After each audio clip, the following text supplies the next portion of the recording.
आप गलत समझ रहल बानी। हम बस उनके ठीक करे के चाहत रहनी और कुछ नहीं। उनका ठीक करे के चक्कर में तू अपन बहन के साथ रिश्ता बिगाड़ लेला। और डॉक्टर्स ने क्या हॉस्पिटल में? रानी साहब, वो पिछला कई साल से कोमा में बड़े। हम कोनो भी रिस्क ना लेबे के चाहत रहनी। रानी साहब, हमके एगो कनेक्शन सुननी हमनी तोहारी कनेक्शन के बारे में। अरे दिल के डॉक्टर बड़ा, अपन ही दिल पे कंट्रोल नहीं किया तोहार। ना रानी साहब, हम सच में नहीं के जानत कि हमनी के बीच में का बा, का रिश्ता बा, का कनेक्शन बा। लेकिन इतना जरूर जानत बानी कि जौन भी कुछ बाना वो बहुत खास बा रानी साहब।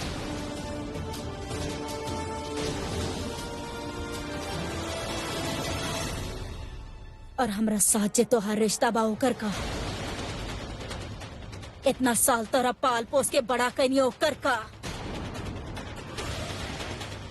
नंदिनी के पग फेरा के रस्म में ना आके जे तू हमार नाक कटवैले बाड़ा ओकर का। नंदिनी वहाँ बैठ के रोत रहली ओकर का। इतना साल तक हम तोरा अपन बेटा के तरह पालनी, तोहार हर ख्वाहिश पूरा कैनी, और तू हमरा खातिर बदला में का कैला? बेटा होके के फर्ज तो छोड़ा, तू तो भाई होके के फर्ज भी ना निभैला। तो सिर्फ वो पेशेंट के वजह से ना बल्कि लड़की के वजह से ना आयला। हम एकरा पग फेरा के रस्म से दूर रह के कहले रहनी, ऐसे तू भी आवल जरूरी ना समझला। रानी साहब, ऐसा बात नहीं है। बस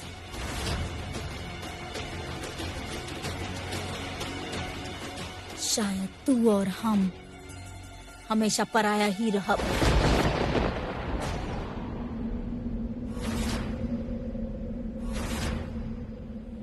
काहे कि कल के आए लोग तोहार आपन जे हो गइल बाड़े।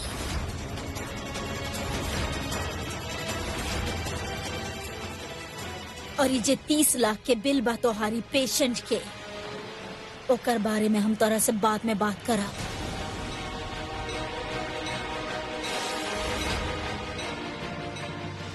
रानी साहब,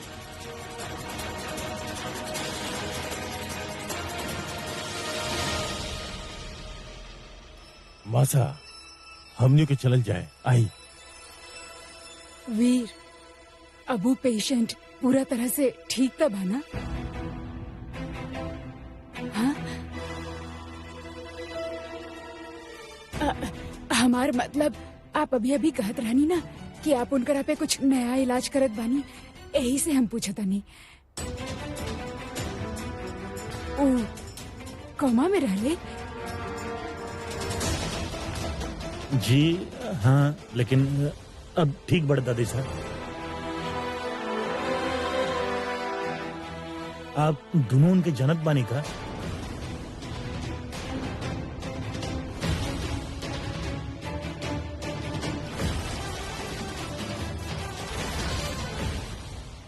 जब भी उराजावत परिवार के नाम सुने ले, ये हमनी में से केहू उनका सामने आवेला था, उनकर बॉडी माइंड सब रिएक्ट करे लागेला।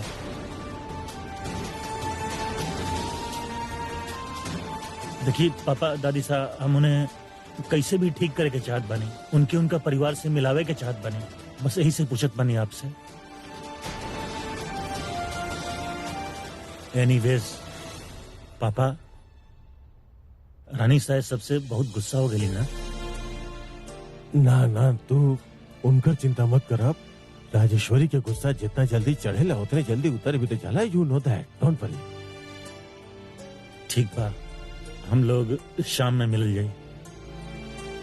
रानी, हम केबिन में जा रहल बनी, तनी काम बा। चलत बनी। बहुरानी, आप एजे रुकी वीर के साथ। ध्यान रखिए वीर के। जी।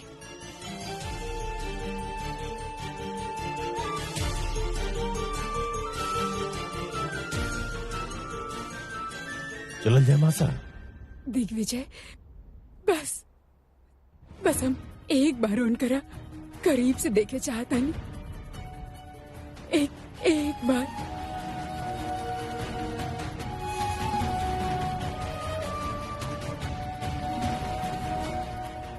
आई।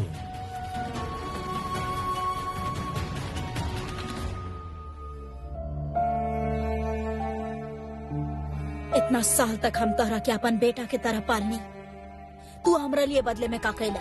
बेटा होके के फर्ज तो छोड़ा, तू तब भाई होके के फर्ज भी ना निभैला। तो सिर्फ उ पेशेंट के वजह से ना, बल्कि लड़की के वजह से पगफेरा के रस्म में ना आयला। शायद तू और हम हमेशा पराया ही रहब।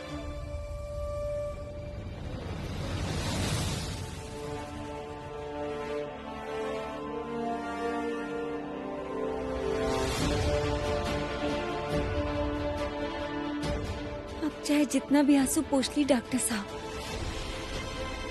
परंतु आपके आंख पढ़ल जान गई नहीं हम। मत छुपाई अपन दर्द के, बहे दिए के। का सच में हम इतना बुरा बनी रानी? कैसन बात कर रहल बानी आप डॉक्टर साहब? अनीसा के बात के इसे दिल से मत लगाई, गुस्से में रहनी हूँ। लेकिन सची तक गेली न हो, उहे हो रहल बा रानी। हमरा हाथ से रेत जैसन रिश्ता फिसलत जा रहल बा और हम कुछ नहीं कर पा रहल। ऐसा ना डॉक्टर साहब, आज तक आप अपन हर रिश्ता पूरा ईमानदारी से निभाइले बानी और हमरा से बेहतरी बात और की जान सकेला। मजबूरी में जेकरा साथे आपके ब्याह भइल, वो क्या आप अपन जिंदगी में जगह देनी, इज्जत देनी, कॉलेज में दाखिला करैनी, हमार बाबूजी के सपना पूरा करे में मदद करनी। हाँ। आप कुछ गलत न कहनी है डॉक्टर साहब, बहुत अच्छा बानी आप।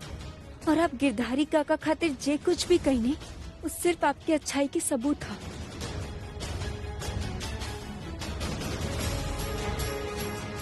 एक न एक दिन रानी साहब ये बात जान जाइए कि डॉक्टर साहब इज ए गुड मैन।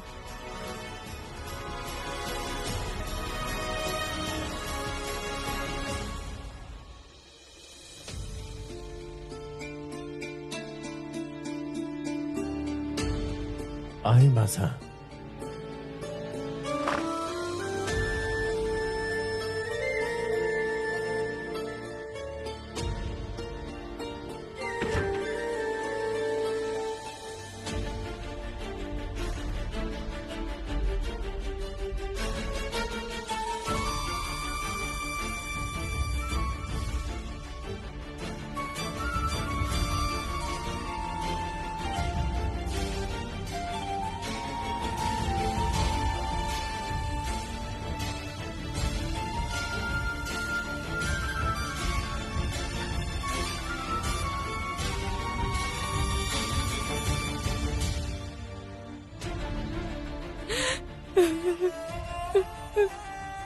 ये का कर देनी रणविजय।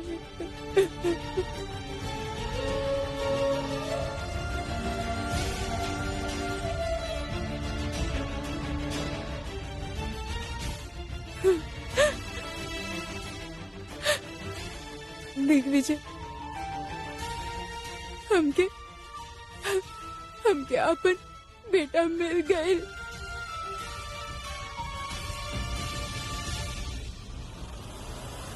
राजमाता जी और बाबूजी गिरधारी काका के पास का कर रहल बड़न? मतलब हम जी गिरधारी काका के बारे में सोचले रहनी सही है। गिरधारी काका के रजावत परिवार से कोनो रिश्ता तब बा। रजावत परिवार की रानी सा राजेश्वरी सिंह रजावत।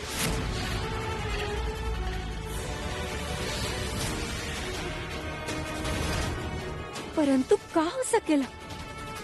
कोई हमके कुछ बोले खातिर राजी नहीं के, तो पता कैसे लगाई हम? हे माता रानी, कोई तो रास्ता दिखा दी, ये गुत्थी सुझावे के हमके।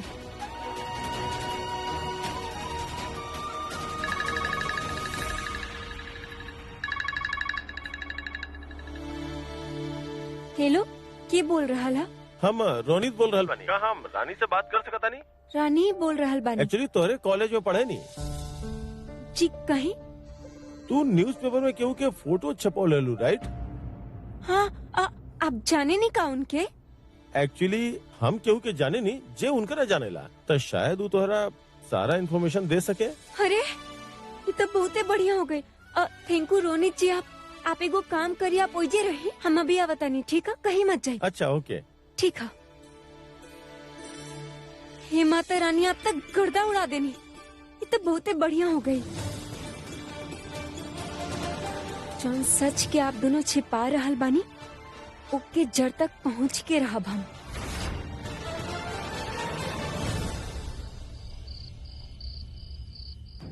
मासा सुत जाई ना, आपके आराम की जरूरत बा। मन में ही डर लिया, भला नींद कैसे आई दिग्विजय? चिंता तो हमरो ई बात के बा।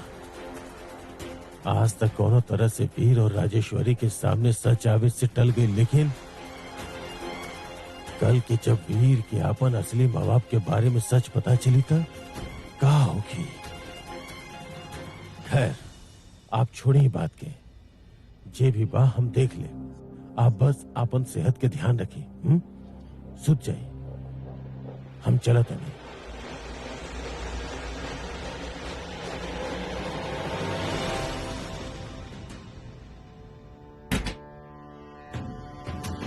के दिग्विजय, जी हम बानी राजमाता जी, अंदर आ जाए। अरे अरे बहुरानी, आई आई, पूछे के का जरूरत बा, अंदर आई, बैठी। कुछ खास बात बा बेटा? इस समय आपके परेशान न करे चाहत रहनी, किंतु हमरे खातिर सच जानल बहुत जरूरी रहे, यही खातिर आवे के पड़ल। बोली बहुरानी, का बात बा?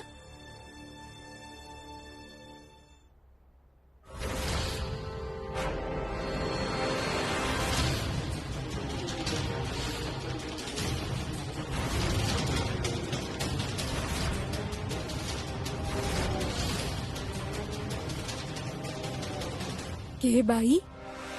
वही जिनके आप अस्पताल में देखते रहने, जिनकर फोटो हम आपके फोन में दिखाईले रहने, मरीज 2017। लेकिन आप ये हमके काहे बता रहे बानी? हमके लगल कि हम पुराना फोटो दिखाई तो शायद आप पहचान पाए क्यों किया। ना, हम इनकरा ना पहचाने बानी।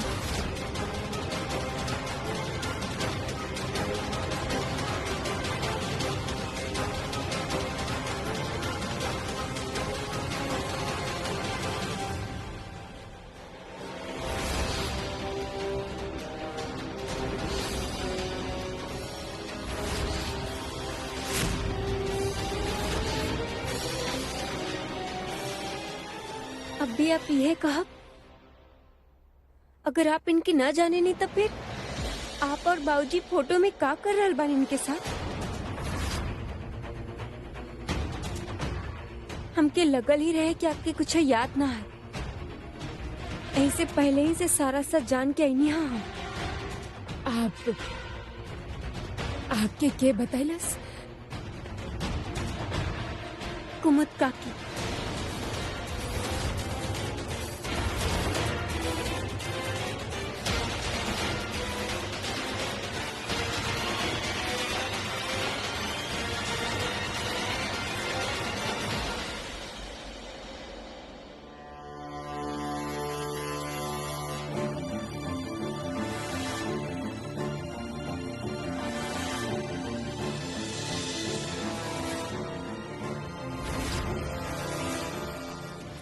हमके कुमुद से बात करे के होगी, अभी के अभी।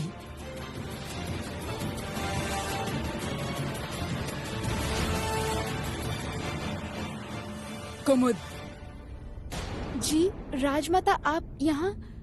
हमके आवाज दे देले होती। ये आप काहे कहीं नहीं कुमुद? हाँ, जौन राज के आप और दिग्विजय सालन से छिपा के रख ले रहनी, यहाँ तक कि हमके भी ना बतैले रहनी, ओकरा इतना आसानी से बहू रानी के सामने कैसे खोल देनी आप?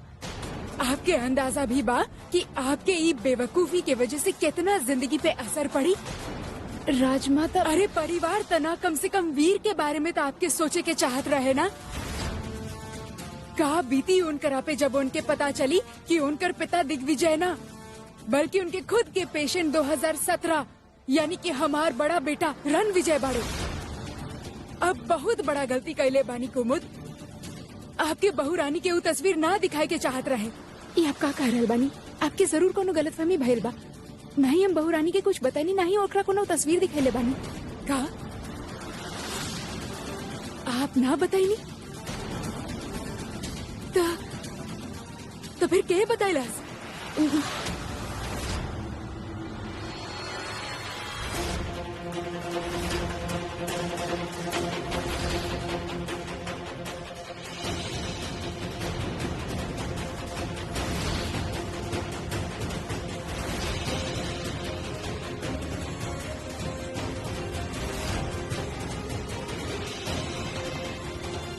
पराया पराया ही हो खेला, कबो आपन ना हो सकेला। शायद तू और हम हमेशा पराया ही रहब, काहे कि कल के आए लोग तोहार आपन जे हो गई बाड़े। कि धारी काका डॉक्टर साहब के पिता बाड़न। उनकी जिंदगी की इतना बड़ा सच आज तक उनकरा से छिपावल गई।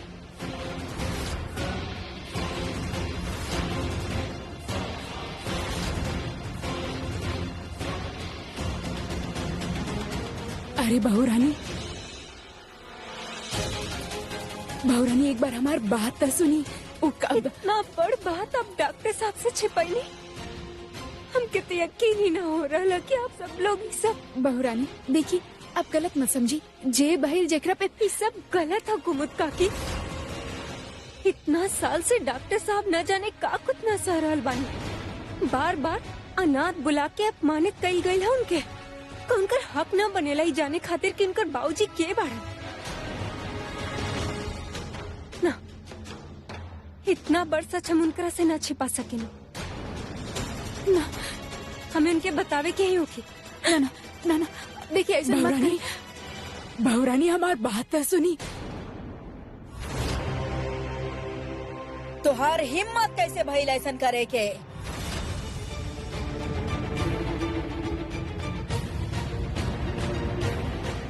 उनका इलाज हम अपना मर्जी से कैले बानी रानी साहब, और अपना खर्चा पर। ओकर भार आपके उठावे की जरूरत नहीं है।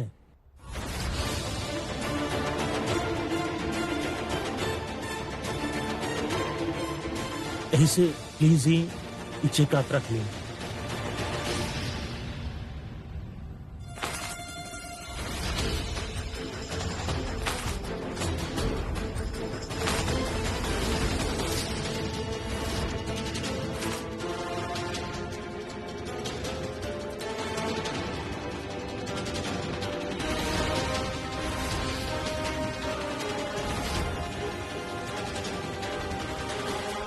ई 30 लाख के चेक हमरा देके हमार सामने खुद के महान बनावे चाहेला।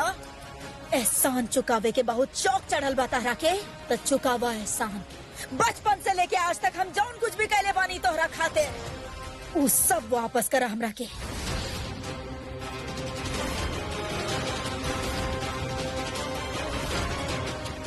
बोला वीर, कर पाइबा?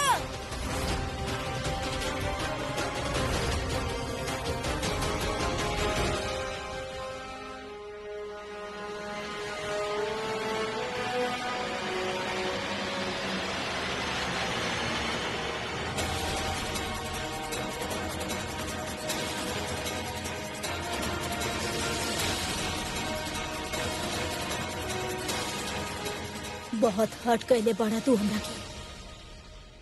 तोहरा से हमके ये उम्मीद ना रहे।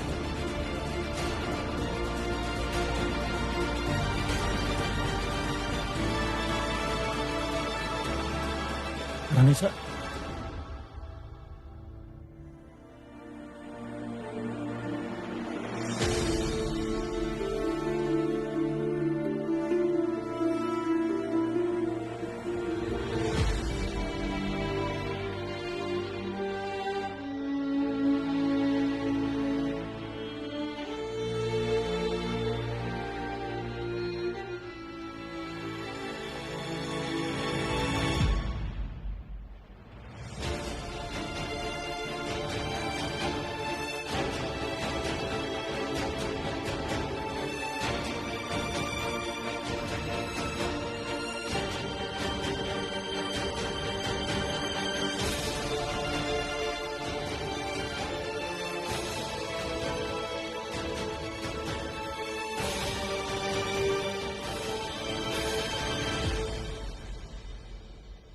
ई 30 लाख के चेक हमरा देके हमार सामने खुद के महान बनावे चाहेला। बचपन से लेके आज तक हम जौन कुछ भी कैले बानी तोहरा खातिर उ सब वापस करा हमरा के। बहुत हर्ट कैले बाड़ा तू हमरा के। तोहरा से हमरा के ई उम्मीद ना रहे।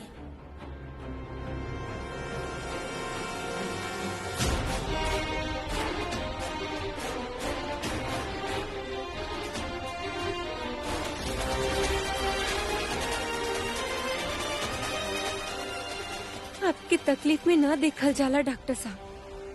आप अनाथ ना बानी और आपके ही सच आज हम बता के ही रहब।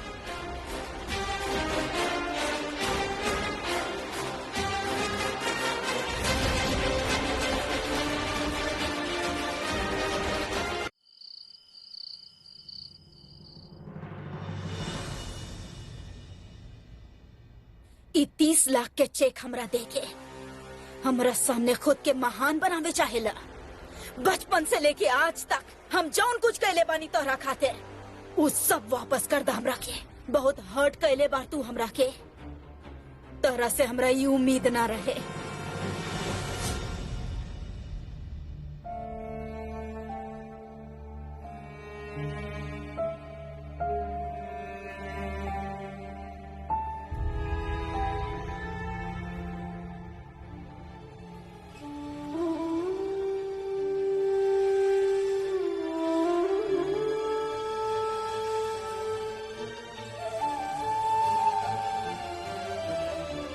हम उनके हर्ट ना करे चाहत रहनी रानी। हम बस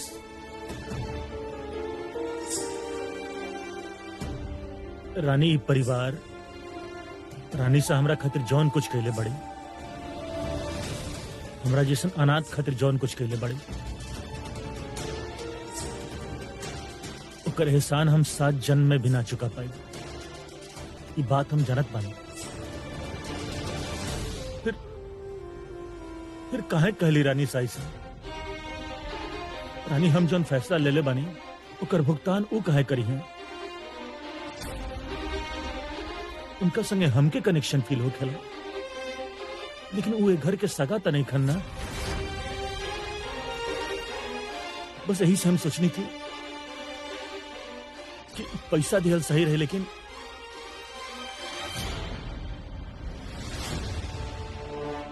डॉक्टर साहब आप जे कुछ भी कहनी है केहू की मदद करे खातिर कहनी है। हमने सब जाने ने कि आप कुछ गलत ना कहनी है। अब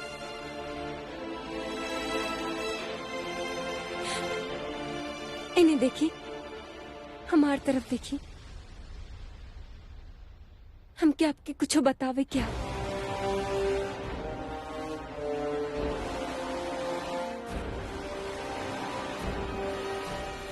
बहू रानी,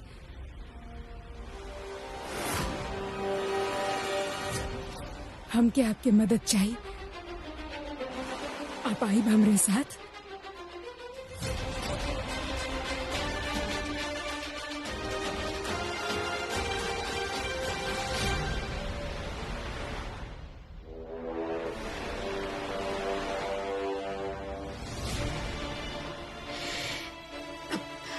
हम बस अभी है।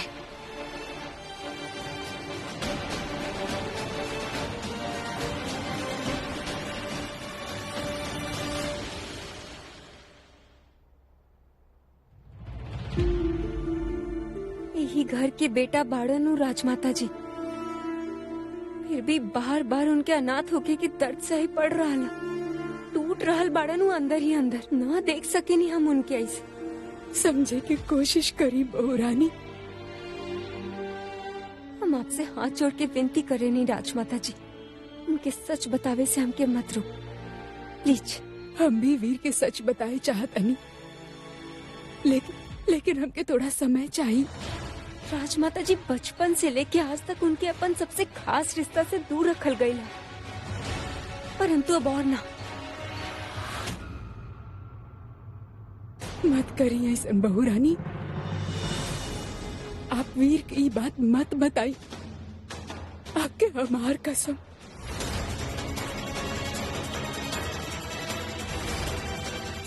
कहे काहे कर रहल बानी आप ऐसन? हम समझ सकेनी कि ई वक्त आपके ऊपर का बीत रहल बा, लेकिन अगर हम आपके कुछ कह रहल बानी तो ओकर कुछ वजह होगी। कैसन वजह राजमाता जी?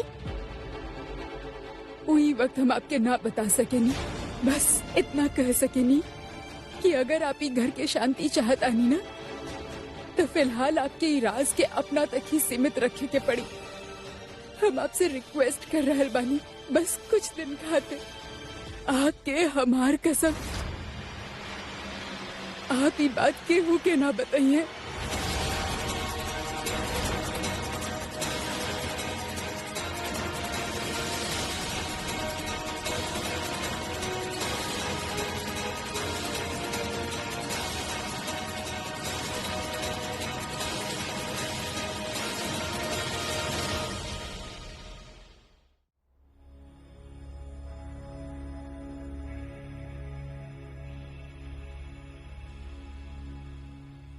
सब ठीक बरानी?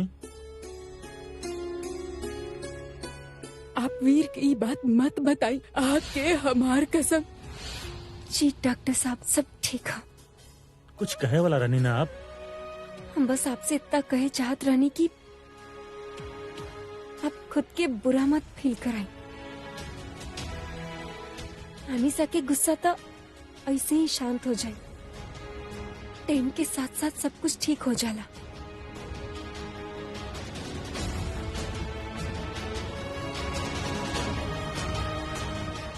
राजमाता जी की कसम से न बंधल होती हम तो आज आपसे सच कह पाई थी।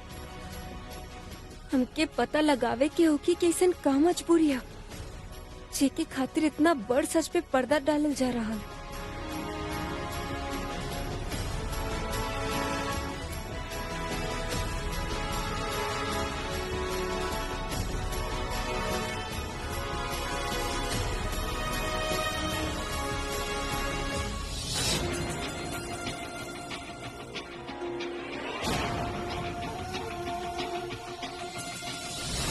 उनकर इलाज हम अपना मर्जी से कर बने रानी साहब, ओकर भार आपके उठावे की जरूरत नहीं है। यही से प्लीज ये चेक आप रख लीजिए।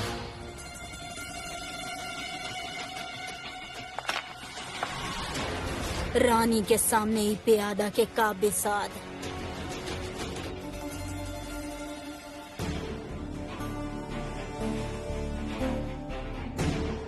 आप ही के फोन के वेट करत रहनी रानी साहब। हॉस्पिटल में सब ठीक रहल ना?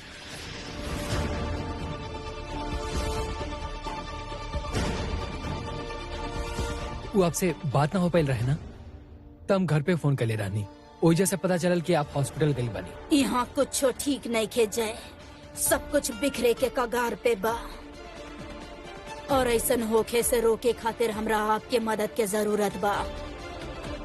आप बस हुक्म करी रानी साहब, बंदा हाजिर हो जाई। हमार बात ध्यान से सुनी।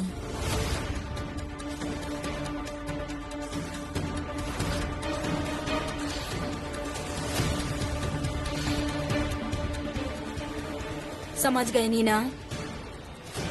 आपके मुंह से निकलल एक एक शब्द समझ गल बनी रानी साहब। आप फिक्र मत करिए, जैसे आप चाहत नहीं वैसे ने हुई। फिर ठीक बा, तैयारी शुरू करी। जी। सारा जिंदगी हम तरह के पालनी पोसनी, अपन नाम देनी तरह डॉक्टर बनेनी और हमार वफादारी करे के बदले तू नौकरानी के वफादार बाड़ा। तहरा कर एहसास त करावे के ही होगी कि आपन वाला के छोड़ के तू के वो और के वफादारी करबा तो ओकर का हसर होके के चाहिए। ये रानी सादा बड़ा ही आगे के सोचेली। बेचारा साला साहब, उनकरा का पता कि कल के सुबह उनकरा खातिर ई रात से भी ज्यादा काली होके वाला बा।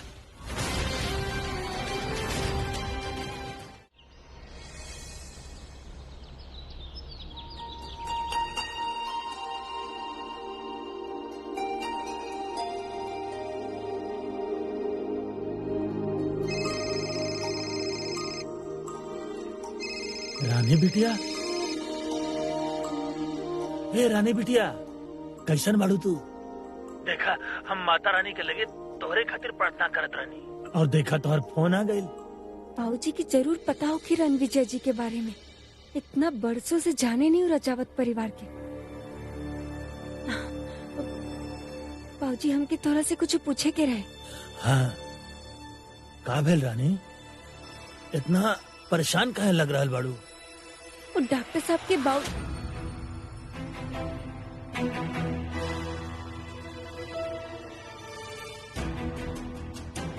अब हमके तो से असल में ही पूछे के रहे कि रणविजय इनाम जाने लगा तू?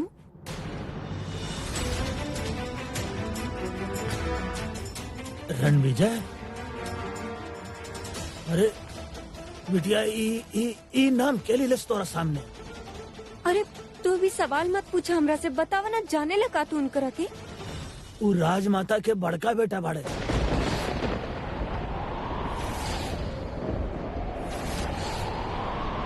एक दिन रहल जब सब हंसी खुशी संगे रहत रहल, पर एक दिन उनसे बहुते बड़ा गलती हो गई। फिर सब बदल गई बिटिया। राजमाता उनके माफ ना कर पैली। पर रानी, इता बहुते पुरान बात बा। तू अभी काहे पूछ रहल बाड़ू ई सब? ए बिटिया, सब ठीक बनाऊ? हाँ रानी? हाँ बाबूजी, सब ठीक है। हम बाद में बात करे तनी तरह से, ठीक है? अरे पर रानी बिटिया,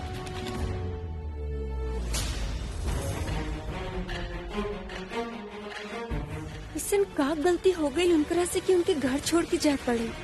डॉक्टर साहब के बचपन से लेके आज तक कितना तकलीफ उठावे के पड़ल है।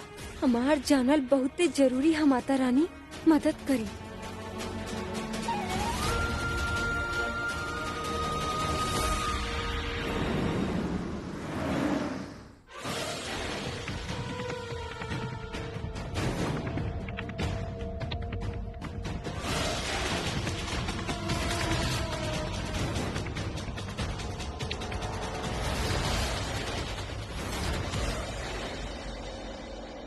आप बुलौनी है मालिक?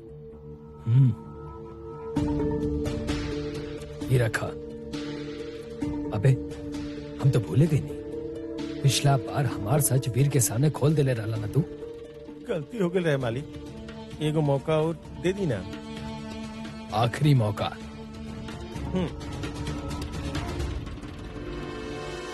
अब बतावा, जोन बोले रहनी लेके आइला? हाँ, टिकरा लगा दे हब तो आपके काम हो जाए। चला बाहर ध्यान दा, केहू आ ना पाओ। जी। कितना हल्ला गुल्ला मचल बा आपके वजह से, और आप एजा शांति से पड़ल बानी। आप के हई ई तो हमने की जाना था, लेकिन जॉन भी बानी। अब ज्यादा टाइम तक ले ना रहे।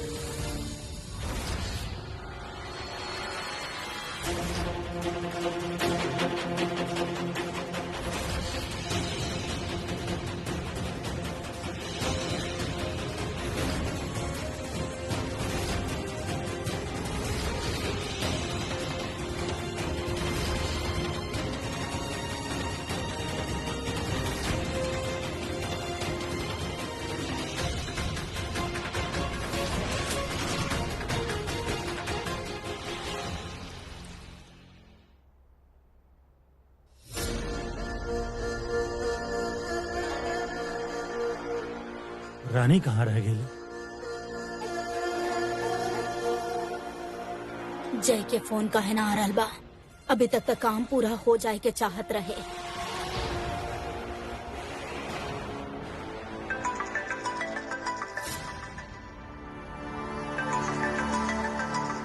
हॉस्पिटल से कॉल बा। Excuse me. Yes tell me. What? लेकिन कैसे? हम अभी आउट बानी। काबिल डॉक्टर साहब? रानी, वो पेशेंट 2017 उनका तबीयत अचानक खराब हो गई बा। हमके अरे? जाए के होखी। डॉक्टर साहब हमू चले तनी आपके साथ। चलिए।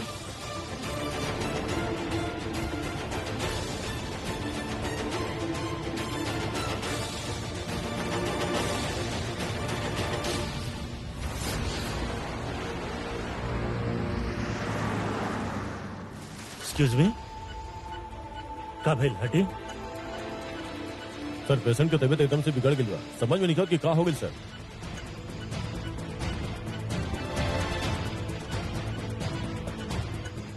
इनकर हार्ट रेट काफी लो हो जाता हलवा, कहीं हमार दवाई के साइड इफेक्ट तो नहीं के? ना सर, वो एकदम सेफ ड्रग बा सर, प्रॉब्लम कुछ और बा। इतना जल्दी हार्ट रेट कोलैप्स कइल मतलब एकरा से बड़ कोनो प्रॉब्लम बा सर। का वजह हो सकेला?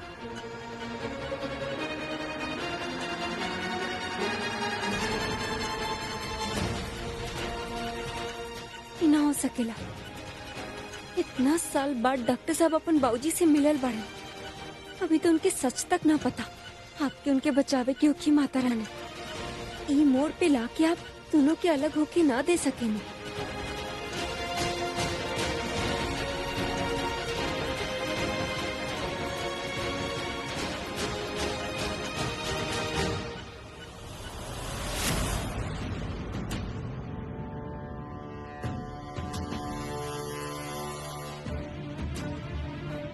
इत शुरुआत बा वीर,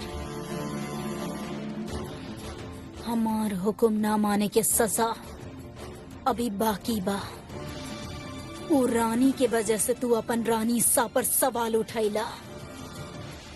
वक्त आ गइल बा तहरा तहार औकात दिखावे के, ये एहसास दिलावे के कि तू हमार बिना कुछ हो नहीं खा।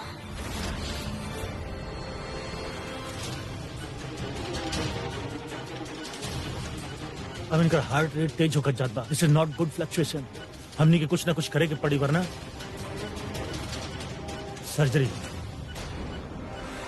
सर्जरी के अलावा हमने लगे कोनो ऑप्शन नहीं किया। डॉक्टर, इनके पहले भी दिल के दौरा पड़ चुकल बा, हमने कोनो रिस्क ना ले सकेनी। ऑपरेशन की तैयारी करी जल्दी। पेशेंट के रेडी करिए और उनका पूरा हिस्ट्री हमरा दी है, क्विक।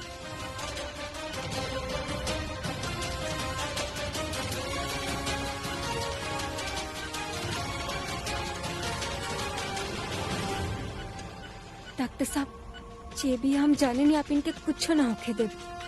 लेकिन रानी हमके समझ में नहीं ख्याल रहा, हम कैसे? आप इनके अपन माने नहीं ना, और जब बात अपन की हो तो डर बहुत लगेला, परंतु हारल ऑप्शन नहीं खे। हमके यकीन आपसे हो पाए, आप ही खुद पे भरोसा रखिए।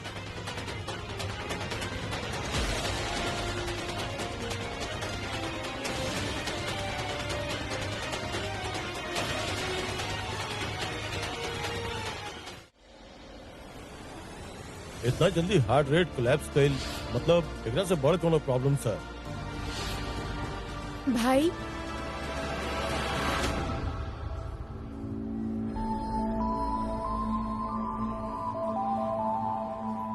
आप यहाँ? आई एम सॉरी भाई, हम ना जानत रहनी आपके बहुत ही इम्पोर्टेंट सर्जरी चल रहा बा। जब भेजा इनी तो स्टाफ बताइलस। I just hope you successful होके नंदी। बिल्कुल होगी, जयपुर के सबसे बेस्ट डॉक्टर जी कर रहल बड़े बाना।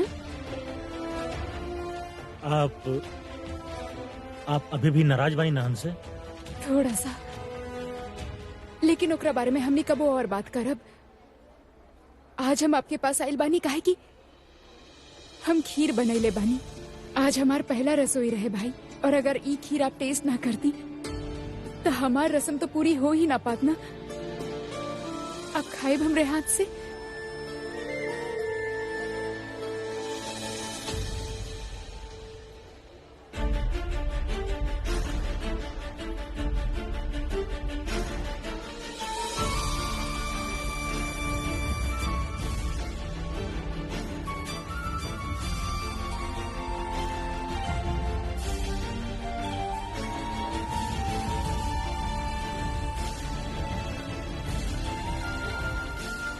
बहुत अच्छा बनल बा।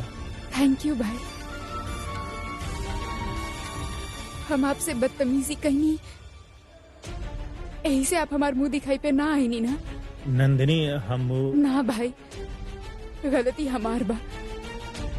हम क्या ऐसा ना करे के चाहत रहे, पर अगर हम सच कही तो जब से हम वो घर से गए बानी हमके मालूम पड़ गए बा कि आपके वैल्यू हमार लाइफ में का बा भाई। हमके माफ कर दी। I am sorry. आपकी सब कहे की जरूरत नहीं थी। नंदिनी दुनिया में ऐसा कोनो चीज नहीं है जे एगो भाई के एगो बहन से दूर रख सके।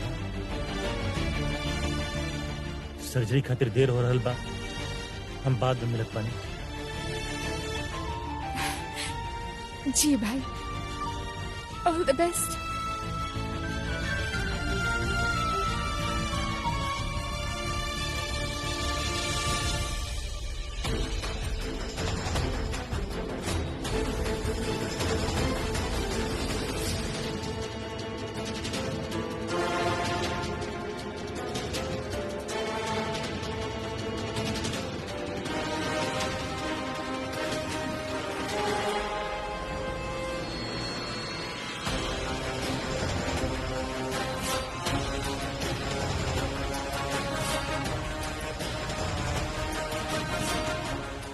हमार बेटा ठीक तो हो जाए ना।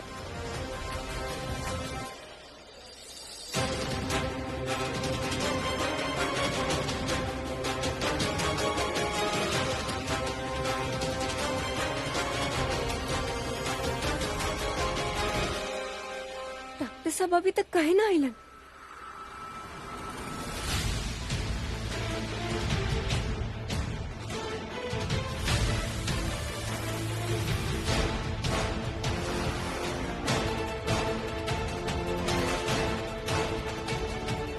डॉक्टर साहब सब तैयार है, बस आप ही के इंतजार हो रहा हाँ बस एक सेकेंड, चल चलो। वीर खाली निशाना पे लगबे ना करे, बल्कि ओकरा के चीरता हुआ निकल गई। वीर ऑपरेशन करे चाहता, लेकिन वो बेचारे के तब पते नहीं के कि अगला मोड़ पे प्लान के दूसरा स्टेप ओकर इंतजार कराता।